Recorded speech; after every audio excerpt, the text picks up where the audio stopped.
telekinesis video. Today we're gonna talk about the question, can you drink coffee and do telekinesis? Or does even coffee enhance your telekinesis? So that's the question I've been getting a lot. So I decided to do a little experiment with coffee. All of you guys are pretty aware of my telekinetic abilities, how strong I am, what my weaknesses are, and so on. So, what I did was I drank coffee every single morning for 2 weeks straight. And I've been doing telekinesis every day too. And what I realized, the first, I would say 4 or 5 days, my telekinetic abilities got stronger. I could move objects faster, higher, stronger, heavier objects, and so on. And I thought, oh wow, maybe I was wrong, thinking that coffee and caffeine ruins your telekinetic abilities and flows. But then, getting into week 2, I started getting weaker.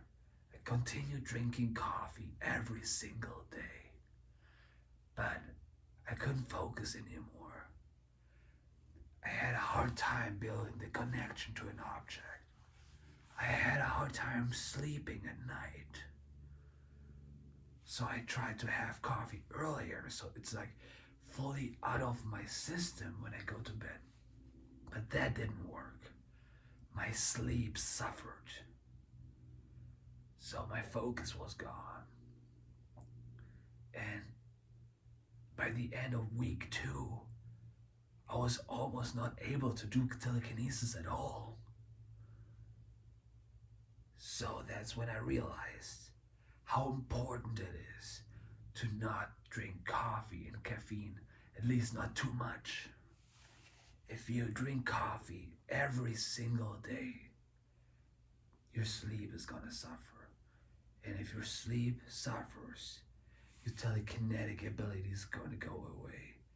Your brain won't function as good. You can't focus. You can't work properly anymore. So yes, that answered my question. Drinking caffeine is gonna make your telekinetic abilities suffer. So, I hope that was helpful for you. That's why I wasn't online and making videos all the time, because I had to do this experiment. So, that should answer your question. Does caffeine help with telekinesis? No. It makes it harder, makes it worse. I hope that was helpful. If you have any questions, please let me know in the comments below. Thank you for watching, and have a good day.